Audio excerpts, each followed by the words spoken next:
Hello बच्चों, कैसे हैं आप सभी। उम्मीद करता हूं आप सभी बहुत अच्छे होंगे और इन शीतकालीन छुट्टियों में खूब मेहनत से पढ़ रहे होंगे। तो बेटा, कल जो चीज़ें हमने पढ़ी थी वो वर्क आपको ग्रुप पे भेजा जा चुका है। उस वर्क को आप नोट कर लीजिएगा। एक डायग्राम भी मैंने भेजा है, उस डायग्राम को बना लीजिएगा। उसके बाद का जो वर्क होगा वो मैं आज आपको पढ़ाऊँगा। एक नया फाइलम पढ़ेंगे आज हम लोग, और नए फाइलम का नाम है फाइलम आर्थ्रोपोडा, यानी कि संघ आर्थ्रोपोडा। देखिए क्या होता है भाई फाइलम आर्थ्रोपोडा, कैसे आया, क्या हुआ, कैसे पहचानेंगे इसको। तो देखिए, फाइलम आर्थ्रोपोडा जो है वो जीव जगत का सबसे बड़ा फाइलम है। इसमें बहुत सारे एनिमल्स आते हैं, छोटे छोटे जीव आते हैं, कीड़े मकोड़े आते हैं, ठीक है। तो जितने भी आप देखें, तितली देखते हैं आप, बिच्छू देखते हैं, कॉकरोच देखते हैं, ये सभी फाइलम आर्थ्रोपोडा के जीव हैं। देखिए होता क्या है, कैसे पहचानेंगे हम। आर्थ्रोपोडा जो शब्द है ये दो शब्दों से मिलके बना है। पहला जो शब्द है उसको कहते हैं आर्थ्रोज, आर्थ्रोज, और दूसरा पोडाज, पोडाज। देखिए आर्थ्रोज का मतलब होता है जॉइंटेड, आर्थ्रोज का मतलब होता है जॉइंटेड यानी कि जुड़े हुए, और पोडाज का मतलब होता है लेग्स या पैर, यानी कि वे सभी जीव आर्थ्रोपोडा के जीव होंगे जिनमें क्या होंगे, जॉइंटेड लेग्स होंगे, जुड़े हुए पैर होंगे। अब जॉइंटेड लेग्स का मतलब जोड़ीदार, यहां पे ऐसे समझ लीजिए आप, जोड़ीदार, जोड़ीदार। जैसे फॉर एग्जांपल मान लो ये कोई एक जीव मैं बना रहा हूं, अरे भाई कोई मान लो कोई जीव है, तो देखिए इसके ये इधर भी पैर होगा और ये इधर भी पैर होगा, तो एक जोड़ी में पैर लगे होंगे। ये एक ऐसे पैर होगा, एक ऐसे पैर होगा, एक ऐसे पैर होगा, एक ऐसे पैर होगा, ऐसे होगा, ऐसे होगा। ये जॉइंटेड रहेंगे यानी कि संयुग्मित रहेंगे, जुड़े हुए रहेंगे, जोड़ीदार रहेंगे, यानी कि एक है और एक साइड का नहीं है। अब कोई एक्सीडेंट ना हो जाए इसके साथ, जैसे कि आप देखते हैं कॉकरोच, तो उसका पैर टूट गया, वो अलग चीज है। नेचुरली इनमें जोड़ीदार पैर ही पाए जाएंगे, ठीक है। फिर इसमें लगभग जीवों की 90 लाख जातियां आती हैं। कितनी आती हैं? 90 लाख। 90 लाख जातियों को इसके अंदर समाहित किया गया है इस फाइलम के अंदर। अच्छा, और ये जो जातियां होती हैं, जीवों की जातियां होती हैं, ये पूरे विश्व में पाई जाती हैं, चाहे वो भूमध्य रेखा वाला भाग हो, चाहे अंटार्कटिक का रीजन हो। भूमध्य रेखा का मतलब पृथ्वी का जो मध्य वाला भाग है वहाँ पे, भारत में, विदेशों में, और एयर में भी होती हैं, उड़ा करते हैं कीट पतंगे, आपने देखा है, वो भी होते हैं। तो घरों में रहते हैं, रेगिस्तानों में रहते हैं, जंगलों में रहते हैं, झाड़ियों में रहते हैं, हर एक जगह आर्थ्रोपोडा संघ के जीव पाए जाते हैं। आपने बहुत सारे देखे हैं, जैसे आपने तितली देखी है, तितली किस संघ का जीव है? Phylum arthropoda. आपने मकड़ी देखी है, किस संघ का जीव है? आर्थ्रोपोडा। आपने बिच्छू देखा है, किस संघ का जीव है? आर्थ्रोपोडा।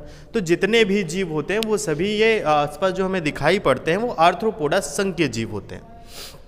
फिर उसके बाद इनके कुछ कैरेक्टर्स होते हैं, इनके लक्षण क्या क्या हैं, लक्षण के बारे में हम थोड़ा सा पढ़ेंगे। अच्छा, इस लेक्चर को आप केवल पढ़िएगा, लिखिएगा मत। लिखने वाला जो मैटर होगा वो मैं आपको भेज दूंगा, पीडीएफ के फॉर्मेट में या फोटोज़ के फॉर्मेट में आपको मैं ये सारा लेक्चर भेज दूंगा। देखिए अभी तक हमने पढ़ा था फाइलम एनिलिडा में, और एनिलिडा फाइलम में हमने आपको बताया था कि इनका जो शरीर होता है वो सेगमेंटेड होता है। ठीक वैसे ही इनमें जो पहला लक्षण होगा, इनका शरीर भी कैसा होगा?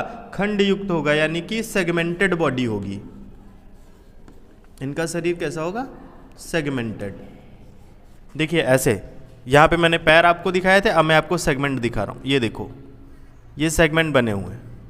अब इसका कुछ नाम रख देना, ठीक है। मैंने नाम नहीं रखा, कैसा लग रहा है? जैसा भी लग रहा है कुछ नाम रख देना। जीव है, क्या है? जीव है, ठीक। खुश वाला बना दूँ, हंसी खुशी करे। ये लो, हंसी खुशी करने लगा। ये मूछें निकली हैं, एंटीनी इनको बोलते हैं, इनसे संवेदना को ग्रहण करता है, ये पहचानता है चीज़ों को। तो इनका बॉडी कैसा होगा? सेगमेंटेड बॉडी होगी इनकी, यानी कि शरीर कैसा होगा? खंड युक्त होगा। फिर दूसरी चीज मैंने क्या बताई? जॉइंटेड लेग्स होंगे। जॉइंटेड लेग्स का मतलब जोड़ीदार पैर होंगे इनके, ठीक है। और नर और मादा अलग अलग होते हैं, ठीक है। मेल अलग होगा, फीमेल अलग होगा, मेल एंड फीमेल डिफरेंट होते हैं, अलग अलग होते हैं। अच्छा, इनकी जो जातियां होती हैं वो ऐसे फ्री लिविंग होती हैं, यहाँ वहाँ विचरण किया करती हैं, मांसाहारी होती हैं और शाकाहारी नहीं होंगी, स्पेशली मांसाहारी ही होंगी। और कुछ जातियाँ ऐसी होंगी जो परजीवी होंगी, यानी कि पैरासाइट होंगी। अब भैया पैरासाइट का नाम आते ही पहले ही डर जाना, क्यों? क्योंकि पैरासाइट क्या करते हैं? पैरासाइट हमारे लिए नुकसानदायक होते हैं। परजीवी जो होते हैं वो हमें रोगों से ग्रस्त कर देते हैं, तो पैरासाइट क्या होंगे? मनुष्य के लिए हानिकारक होंगे, ठीक। और पॉइंट क्या देखते हैं? मेल फीमेल मैंने बताया डिफरेंट होते हैं। और ये पैरासाइट, क्या कुछ गलत लिखा है? हाँ, यहाँ पे देखिए 2 बार लिख दिया। ये पैरासाइट का मतलब परजीवी, कुछ परजीवी होंगे, सारे नहीं होंगे, ठीक है। अधिकतर फ्री लिविंग होंगे। मैं लिख दूँ, फ्री लिविंग का मतलब स्वतंत्र रूप से जीवित रहने वाले, विचरण करने वाले। आपने देखा है जितने जीव होते हैं, कुछ ऐसे जीव होते हैं जो दिन में ही दिखाई पड़ते हैं, कुछ ऐसे होते हैं जो रात में दिखाई पड़ते हैं। तो इनकी कुछ जातियां ऐसी होती हैं जिनको डायर्नल बोलते हैं। डायर्नल का मतलब दिन में क्रियाशील रहते हैं। कुछ ऐसे होते हैं जो नॉक्टर्नल होते हैं। नॉक्टर्नल का मतलब रात में क्रिया करने वाले, खाने पीने के लिए रात में निकलते हैं। जैसे आपने देखा है काकरोच कब निकलता है? रात में निकलता है, ठीक है। और तितली दिन में भी आपको दिखाई पड़ती है। बढ़िया धूप निकलती है, फूलों पे तितली घूमती है, अपना डांस वांस करती है, जो भी उसको करना है सारे काम करती रहती है।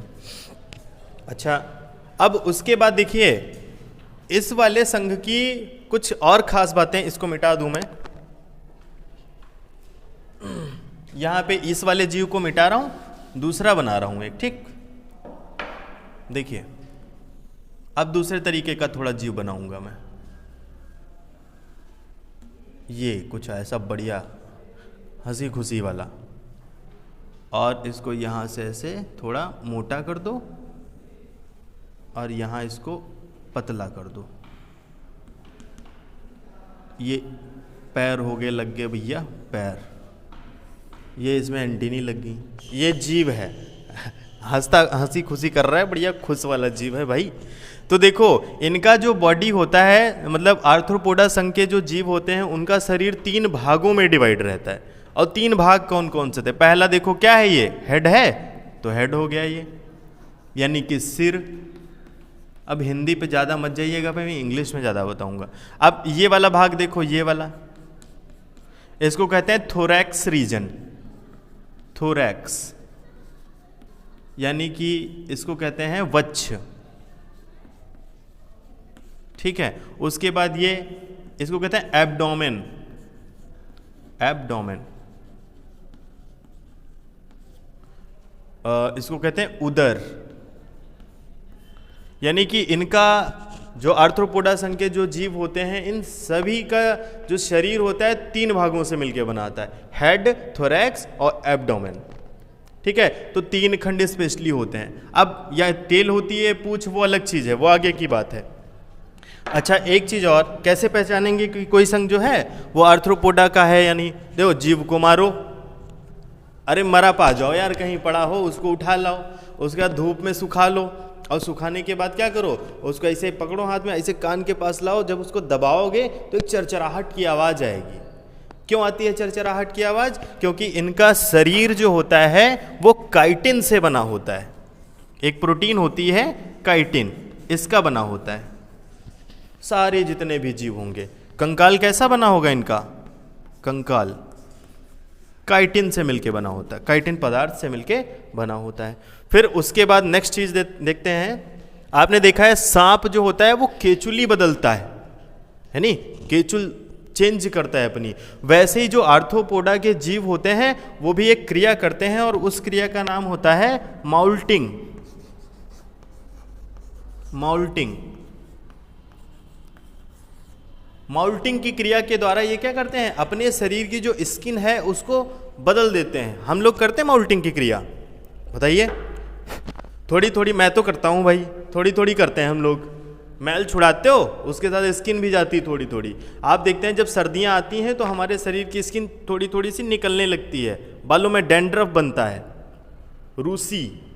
तो एक प्रकार की क्या है, एक प्रकार की माउल्टिंग की भी प्रक्रिया है, लेकिन बहुत हल्के लेवल की। लेकिन इन जीवों में खूब बढ़िया से होगी, पूरा पूरा कंकाल निकाल देंगे अपना, ऊपर की जो स्किन होगी पूरी पूरी खाल वो छुड़ा देंगे, दूसरा नई स्किन आ जाएगी। तो ये माउल्टिंग की प्रक्रिया होती है। फिर उसके बाद ये मिटा रहा हूँ, इधर लिख रहा हूँ, वहाँ पे जगह नहीं है, लिखा रहने देंगे लेकिन हम ये यहाँ से लिखते हैं, ठीक है। देखिए मैंने जो ये जीव बनाया था ये वाला, तो इनका ये माउथ है, इसका मान लो ये कोई जीव है, इसका ये माउथ है। तो माउथ जो होता है वो कई पार्ट से मिलके बना होता है, जिनको कहते हैं माउथ पार्ट्स। माउथ पार्ट्स, यानी कि हिंदी में इसको कहते हैं मुखांग, ठीक है, मुखांग। यानी कि मुख जो होगा वो कई खंडों से मिलके, कई पार्ट से मिलके बना होता है। और सबका काम क्या होगा, मुखांगों का काम क्या होता, चीजों को कुतरना,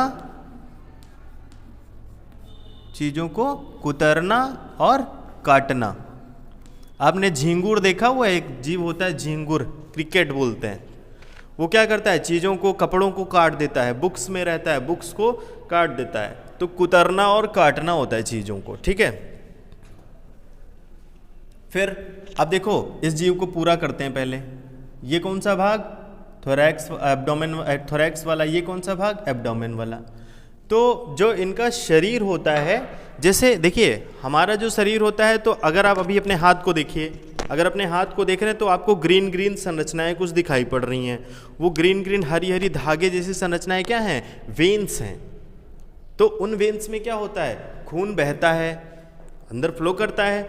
लेकिन इनमें ऐसा कुछ नहीं होता है। इनमें जो ब्लड फ्लो होता है वो ओपन टाइप का होता है, खुला परिसंचरण तंत्र पाया जाता है, ठीक है।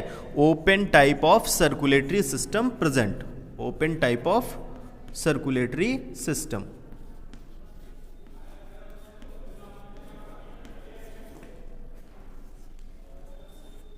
यानी कि इनमें नसें नहीं पाई जाएंगी, वेन्स नहीं पाई जाएंगी, पूरे शरीर में खून ऐसे ही बहता रहेगा, ऐसे ही दौड़ता रहेगा।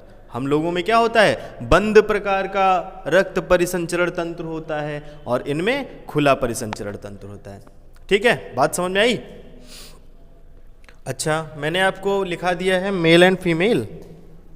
हाँ, मेल एंड फीमेल डिफरेंट होते हैं। ओपन टाइप का ब्लड सर्कुलेटरी सिस्टम होता है। अब श्वसन कैसे होता है, श्वसन, श्वसन जानते हो, अरे चलो ब्रीदिंग जानते हो, सांस लेना, इन करना और बाहर निकालना, ऑक्सीजन को इनटेक करना, कार्बन डाइऑक्साइड जो होता है उसको आउट करना। यही तो आपने श्वसन पढ़ रखा है, होता ब्रीदिंग है ये, ठीक है। लेकिन आप ध्यान रखिए, ठीक है, श्वसन है ये। तो इनमें जो श्वसन होता है वो अलग अलग संरचनाओं के द्वारा होता है। देखिए कुछ, जैसे कुछ जीव ऐसे होते हैं जिनमें ट्रैकिया के द्वारा श्वसन होता है।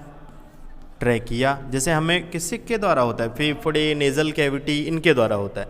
कुछ है जिनमें ट्रैकिया के द्वारा, कुछ में बुक लंग्स के द्वारा होगा। एक स्ट्रक्चर होती है, एक संरचना होती है बुक लंग्स। अच्छा, और कुछ में क्लोम पाई जाती हैं, क्लोम, क्लोम के द्वारा इनमें श्वसन होगा। तो ट्रैकिया हो गया, बुकलंग्स हो गया, क्लोम हो गया, इनके द्वारा अलग अलग जीवों में श्वसन की क्रिया होती है। तो इतने कैरेक्टर्स उम्मीद करता हूँ आपके बहुत अच्छे समझ में आए होंगे। एक दो कैरेक्टर्स और देख लेते हैं। देखो आप देख रहे हैं इनका जो शरीर है इसमें एक गुहा टाइप की है, मैं बना रहा हूँ गुहा, कैविटी, खाली जगह। मैं बता चुका हूँ पहले गुहा क्या होती है, खाली जगह। इस गुहा को कहा जाता है हीमोसील। इसको क्या कहा जाता है, हीमोसील, हीमोसील।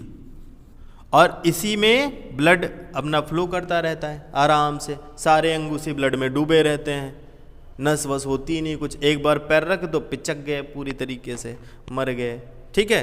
तो ये चीज़ें आपको समझ लेनी है। इसमें कुछ जीव आते हैं, जैसे उदाहरण में देखते हैं कौन कौन से जीव आएंगे इसमें, कोई बताएगा? कमेंट में बताइएगा कौन कौन से जीव आएंगे। फिलहाल मैं लिख रहा हूँ, जैसे कि आता है एक आपका केकड़ा, जानते हो आप लोग केकड़ा, क्रैब, क्रैब आता है, ठीक है, केकड़ा आता है। और आता है बिच्छू, स्कॉर्पियन, बिच्छू आता है। और तिलचट्टा जानते हो आप लोग, तिलचट्टा यानी कि कॉकरोच, कॉकरोच आता है, कॉकरोच। क्या मकड़ी भी आती है? हाँ मकड़ी भी आती है। अच्छा, तो क्या तितली भी आती है? भाई बिल्कुल तितली भी आती है। और बाकी जो भी हैं, वास्प वगैरह, मधुमक्खी वगैरह, बरैया जो बोलते हो, मधुमक्खी, बरैया, ये सारे जीव इसी के अंतर्गत आएंगे, ठीक है। अच्छा, एक चीज़ और होती है, आपने देखा है एक मछली जिसको कहते हैं झींगा मछली, झींगा, झींगा भी इसी के अंतर्गत आता है, ठीक है। तो बहुत सारे इसमें उदाहरण हैं, मतलब मैंने बताया ना 90 लाख प्रजातियां, ये देखो मैंने बताया था 90 लाख प्रजातियां, लगभग इससे भी ज़्यादा हो सकती हैं और हर जगह पाई जाएंगी। परजीवी भी होंगी, ठीक है, नुकसानदायक भी होंगी, लाभदायक भी होंगी। लाभदायक कौन कौन सी होंगी? जैसे तितली लाभदायक होती है, हाँ बिल्कुल होती है। और मधुमक्खी वो भी लाभदायक होती है। तो लाभदायक हानिकारक दोनों प्रकार की जातियाँ इसमें आती हैं। तो बेटा ये थे फाइलम आर्थ्रोपोडा के कुछ प्रमुख लक्षण।